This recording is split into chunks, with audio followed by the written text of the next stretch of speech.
Hey guys, welcome to Science. We are on section 6.3 today, so that's going to be heat as energy.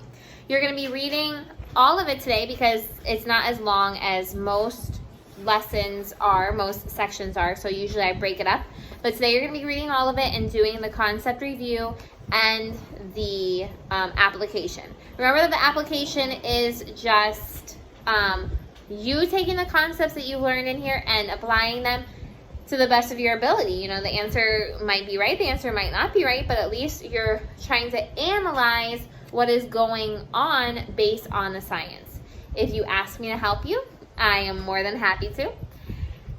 I sometimes forget that you asked for the help, so if I do forget, please remind me.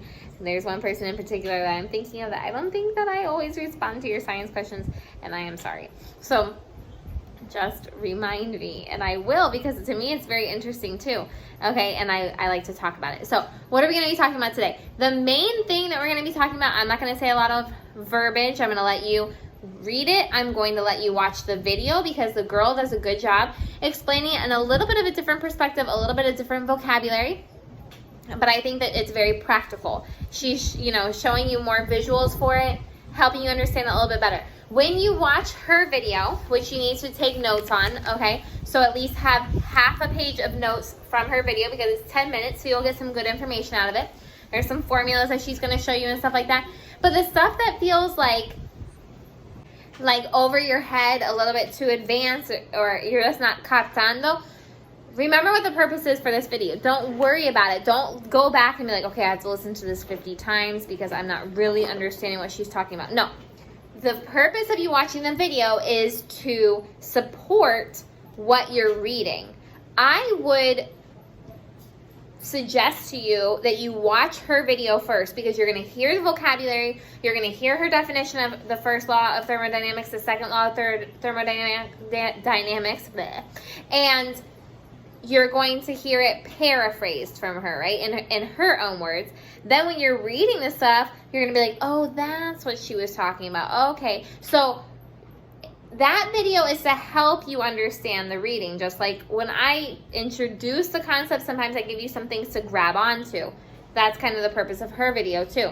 And once you hear a little bit from me and then some more from her, then you read it, you should start to be able to visualize it a little bit better, okay? So I want to introduce a few things that we're going to be reading today in page 140 and then go into what you need to write down. First of all, you need to just give me 2 sentences on what thermodynamics is, a system is, and what surroundings are.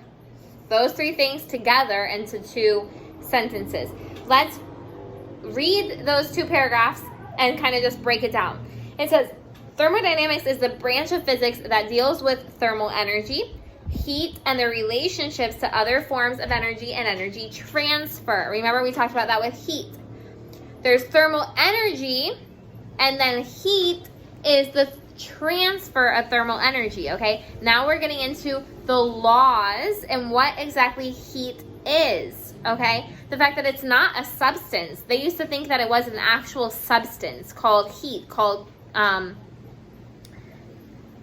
basically called heat, okay? Just like you have aluminum, iron, and then you have heat. That's what they used to believe. Then they realized that no, it's a form of energy, okay? So thermodynamics is the branch studying the heat and the thermal energy, the transfer of it all. The word thermodynamics comes from 2 Greek words, therme, meaning heat, and dynamis, meaning power. In thermodynamics, a system is the matter or portion of the universe being studied. A system could be a living cell, the parts of an engine, the sun, other bodies in the solar system. The system is the object of attention, basically, what you're focused on. Then the surroundings are the entire universe except the system. So, for instance, you have whatever is here is your focus, that's the system. Whatever is around it affecting this and transferring thermal energy from here to there and there to here is your surroundings, okay? That's good to know because 1, it's going to be the vocabulary that they use when they're talking about this. But 2, it's also because you're going to learn in the first law of thermodynamics that you're not creating or destroying heat. you're transferring it, okay? So if the system is using heat, it's going to lose some of it when it's doing work. When it loses it, where does it go? It goes to its surroundings, okay? So it doesn't actually disappear. It cannot be destroyed, okay? It's going to be stuck in this inner exchange between system and surroundings, But the heat is not destroyed. It may just be changed into a different form, okay, when it hits and affects the surroundings. So you look at the first law of thermodynamics.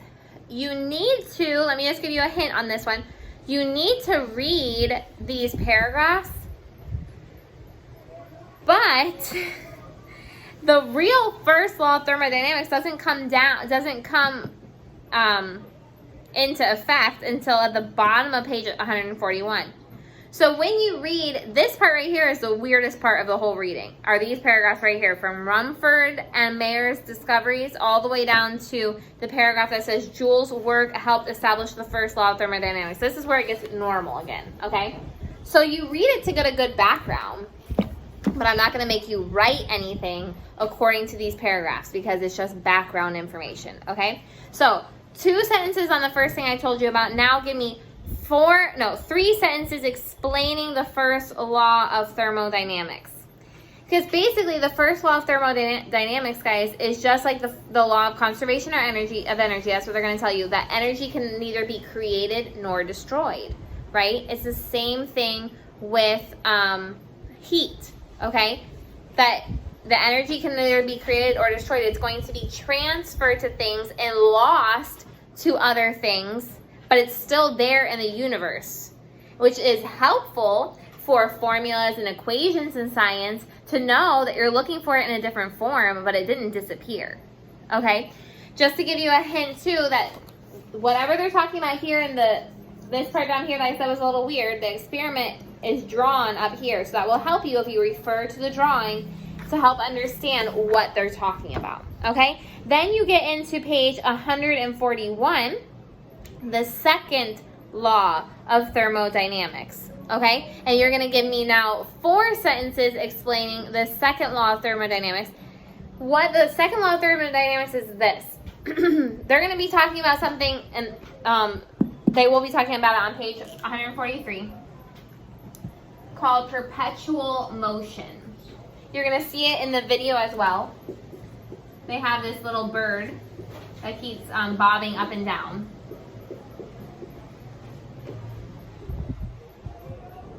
And actually, someone gave me one of those birds, and I really actually didn't know what it was describing until I watched this video today. And then I realized, oh, it's part of this unit. Okay, cool. Before the discovery of the second law of thermodynamics, people assumed, especially scientists, assumed that if the first law of thermodynamics was true, that heat, energy, is neither created nor destroyed, it's just transferred, that you could create a machine, like the Carnot engine that they're talking about here, that never stops, called a perpetual motion machine. Okay, so you're going to see it in the video that there's like this bird that keeps bobbing up and down. This little bird that keeps using science to keep going up and down. You would think that that bird had perpetual motion, meaning that it's never going to stop. Perpetually, it's just going to keep going and going and going. However, what we have to understand is that because of the second law of thermodynamics, which says that natural processes only go one way, toward less usable energy and greater disorder, that's not true. Nothing can go forever and ever and ever. Because as something is going, it's losing what? It's losing energy. To what? Friction. Okay, she's going to talk about that in the video. You're going to see it here in the reading. You're always going to lose some type of energy. You're not making it disappear. You're losing it to the air, you're losing it to the surroundings, okay? You're losing it to something, or it's changing form in something, which means that the energy in the system goes down because it's lost to something else. So eventually there is no more energy in the system, and the system has to stop, okay? So a perpetual motion machine is impossible to create. Theoretically, you could talk about it, but you have to take into consideration, tarde o temprano, that friction will cause energy loss, which means nothing goes perpetually. The universe is like that too. You're gonna read about entropy today, right? Now I know Mr. Marcus talked to you guys about that before when he was teaching science. Entropy is what? The world is shifting to disorder. The world is getting older. The world is dying. Things die. That's why evolution is not true. That's one of the defenses against evolution. Evolutionists believe that the world is getting better. We know from the sin curse that we got from the garden and we got from Adam and Eve, everything is on its way to death. Everything is on its way to disorder, okay? We are closer to death every day. We're not getting better in our creation. We're on our way to destruction, right? So entropy explains that there's a measure, it's the measure of the amount of disorder in the system, that this disorder is at the level of molecules, atoms, and smaller particles. So it says right here, the second law of thermodynamics is that all natural processes tend to increase entropy. Why? Because it moves to disorder. It moves to breaking up. And it cannot be perpetual. Okay? It eventually has to stop. Evolutionists don't like to think about that, right? They don't like to talk about that part because that would discount the fact that they think survival of the fittest, things are going to get better and better and better until they get the most perfect form of whatever type of animal or whatever type of creature that they're looking for, right? Okay, so you're going to give me 4 sentences on the second law of thermodynamics. You're going to give me 4 sentences explaining entropy. Then you have the perpetual motion, okay? Perpetual motion machine is a machine that would generate its own energy once it's set into motion, but we know that's not true because it's losing some of that, okay? So give me 4 sentences on perpetual motion, okay? Give me 3 sentences on Lord Kelvin. It's interesting to read about him on page 142. And 3 sentences on impossible inventions. Half a page of notes on the video that you're going to watch and answer the questions in the section review. Okay, if you have any questions on the first and second law of thermodynamics or entropy or perpetual motion, let me know. Those are your focuses on this section 6.3. Thanks, bye. This little toy is called a drinking bird. You put a cup of water in front of it and its head dunks into the cup. Eventually the head bobs up again, but then it goes right back into the water. If you don't know much about thermodynamics, the drinking bird might seem like it could go on forever without an external source of energy powering it. A perpetual motion machine, in other words. But the toy isn't a perpetual motion machine because perpetual motion is impossible according to the laws of physics. One of the reasons is the first law of thermodynamics.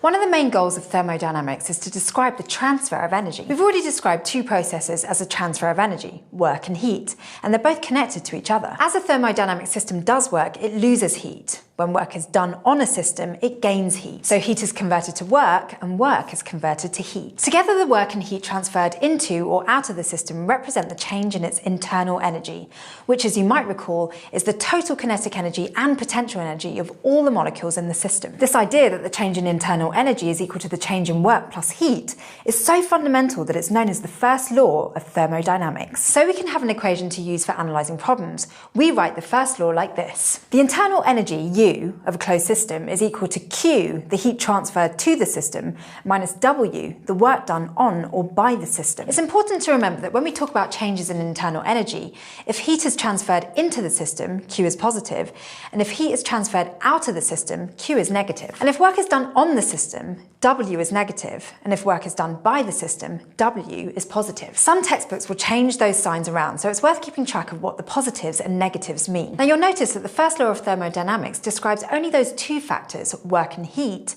as affecting a change in internal energy. That's because as long as the system is closed, meaning it's isolated from the rest of the universe, there just aren't any other factors involved. The amount of heat lost by the system is exactly equal to the amount of work done by the system, and vice versa. So really, the first law of thermodynamics is just another way to describe the conservation of energy, which keeps coming up in our lessons because it's such a key principle of physics. There's always some kind of heat loss, like through friction.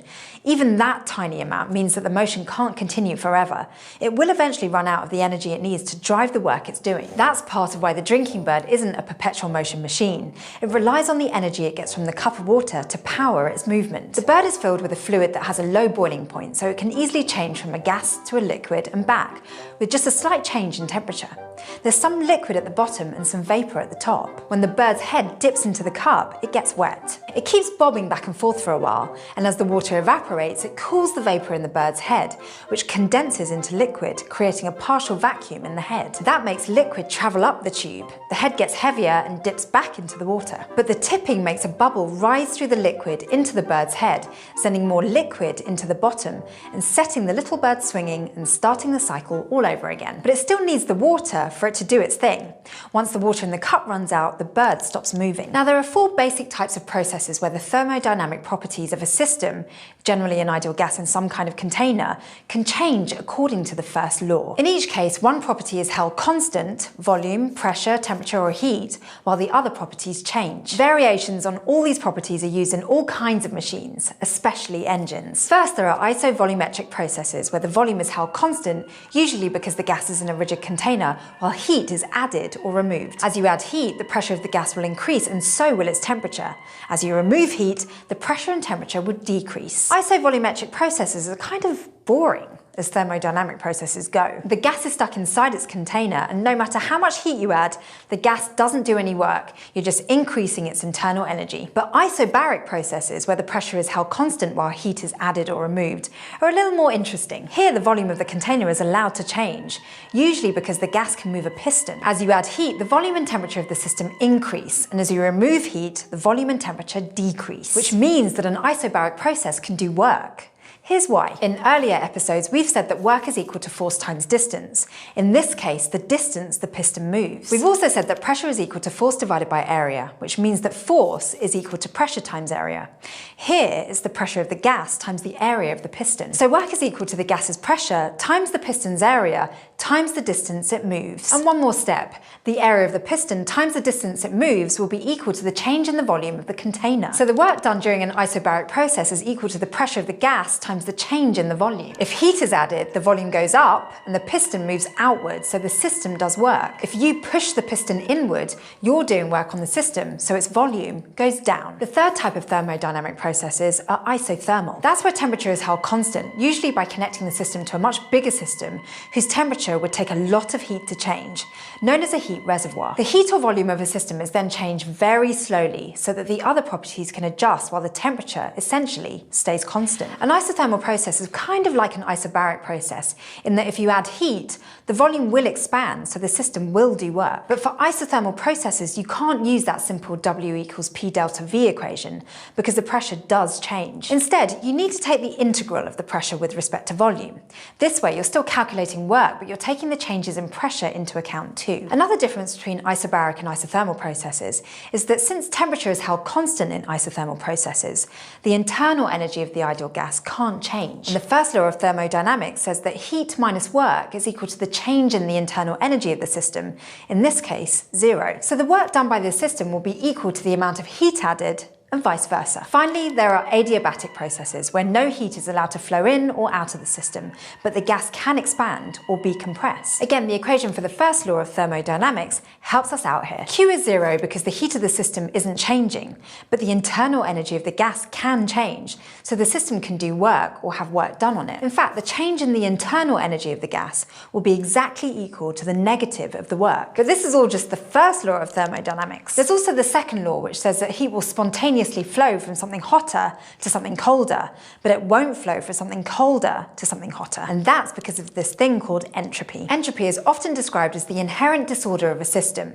The more disordered the system, the higher its entropy. So a gas, for example, with all its molecules randomly bouncing around, has a higher entropy than a solid with its molecules neatly arranged. And a more general way to state the second law of thermodynamics is that in real life, entropy can only increase overall. That doesn't mean that entropy can never decrease in certain situations, like gases do sometimes turn into liquids or solids, obviously. You've seen water vapor condense and liquid water freeze. But if the entropy in a system decreases, that means the entropy of the environment around the system must increase enough to compensate and then some, so that there's an overall increase in the entropy of the universe. Say you put water in your freezer to make ice, for example. The entropy of the water goes down as it freezes. But meanwhile, your freezer is putting out heat as it works to keep itself cold inside. And the heat from your freezer is increasing the entropy of your kitchen more than the entropy of the ice is decreasing. So overall, there's an increase in the entropy of the universe. Remember that. Every time you're making ice, you're increasing the disorder of the universe. Now, entropy's tendency to increase has to do with probability. To see what I mean, picture a shattered ceramic mug. There are molecules that make up that mug, and there are lots and lots of ways that those molecules can be arranged in space, and all of them are equally likely. But only in a few of those arrangements can the molecules make up a whole, solid, unshattered cup, the state where they have a lower entropy. Still, there are lots of possible arrangements of those molecules where they could make up a shattered cup, a set of pieces with a higher entropy. The cup can be shattered into pieces, 300 pieces, with the pieces far apart or very close together. And every way the cup can shatter is another possible way for the molecules inside the pieces to be arranged. But when there are so many ways for the cup to be broken and so few ways for it to be whole, it becomes very, very unlikely that the pieces will spontaneously put themselves back together if you drop them. Basically, it'll never happen. On the other hand, it's very likely that a cup that's whole will break when you drop it. So the process that leads to an increase in entropy has a much higher probability of happening. And in thermodynamics, entropy is related to heat flow because when heat flows between systems, their entropy increases. Before, when their molecules were different temperatures, that was an orderly arrangement. But when their temperatures become equal, that neat organization is gone, so the systems have a higher entropy. So heat spontaneously flows from warmer systems to cooler ones because that leads to an increase in entropy, which is also why this little bird keeps bopping up and down. When the heat flows out of it, the gas condenses and it dunks into the water. The bird may not be a perpetual motion machine, but it's a great way to see the first and second laws of thermodynamics in action. Today you learned about the first law of thermodynamics and how it applies to isovolumetric, isobaric, isothermal and adiabatic processes. We also talked about the second law of thermodynamics and entropy. Crash Course Physics is produced in association with PBS Digital Studios. You can head over to their channel and check out a playlist of the latest episodes from shows like The Good Stuff, Braincraft and Physics Girl. This episode of Crash Course was filmed in the Dr. Cheryl C. Kinney Crash Course studio with the help of these amazing people, and our equally amazing graphics team is Thought Cafe.